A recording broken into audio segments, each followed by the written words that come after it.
Pagbasa gikan sa unang basahon sa mga hari.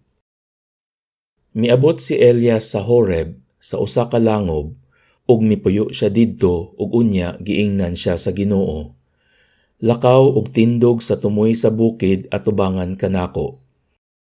Unya miagi ang Ginoo ug may kusog nga hangin nga mihapak sa kabukiran ug nangatipak ang mga bato apan ang Ginoo wala diha sa hangin. Ug human sa hangin miabot ang linog, apan ang Ginoo wala diha sa linog. Human sa linog misunod ang kalayo, apan ang Ginoo wala diha sa kalayo. Apan human sa kalayo may hinay ug malumong tingog. Sa pagkabati ni Elias niini, gitabunan niya ang iyang nawong sa iyang biste, ug migawas siya ug mibarog sa agianan sa langob.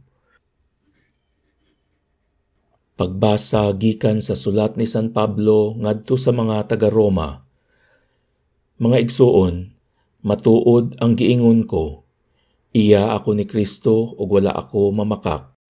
Ang akong konsyensya nga gilamdagan sa Espiritu Santo mao ang akong saksi nga gibati ko ang kahilabihang kasubo ug walay paghunong nga kaguol alang sa akong kaigsuonan, mga isig kahudyo.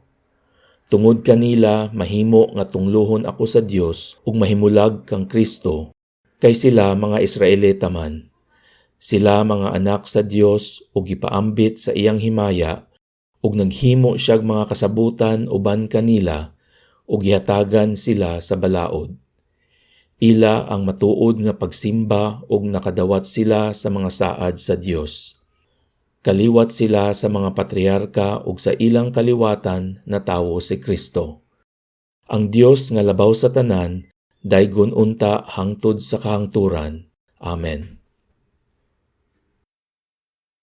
Pagbasa gikan sa Ebanghelyo sumala ni San Mateo. Gipasakay ni Jesus sa sakayan ang mga tinun-an ug gipauna niya ngadto sa tabok sa lanaw, samtang iyang gipalakaw ang mga tawo. Mitungas siya nga nag-inusara sa usa ka bungtod aron mag-ampo. Ug sa pagkagabii na, si Jesus didto pagihapon nag-inusara. Niadtong tungura ang sakayan didto na sa lawod, gikuso-kuso sa mga balod kay ang hangin sungsungon man. Nianang pagkakaadlawon, si Jesus miapas kanila nga naglakaw ibabaw sa tubig. Sa pagkakita sa mga tinun-an kaniya nga naglakaw sa tubig, nangahadlok kaayo sila ug naninggit, multo. Si Jesus miingon kanila, ayaw kamo kahadlok, ako kini. Unya si Pedro miingon, Ginoo, kun ikaw kana, palakta ako sa tubig nganha kanimo. Dali nga ri, mitubag si Jesus. Busa mikawas si Pedro sa sakayan ug milakaw sa tubig ngadto kang Jesus. Apan sa pagkamatikod niya sa kusog nga hangin, nahadlok siya ug misugod pagkaunlod. Busa misinggit siya, Ginoo, luwasa ako.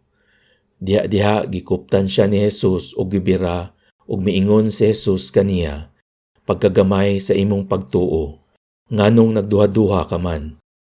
Ug nanakay silang duha sa sakayan, unya mihunong ang hangin. Ang mga tinun-an nga didto sa sakayan, misimba kang Jesus ug miingon, ikaw gayud ang anak sa Dios.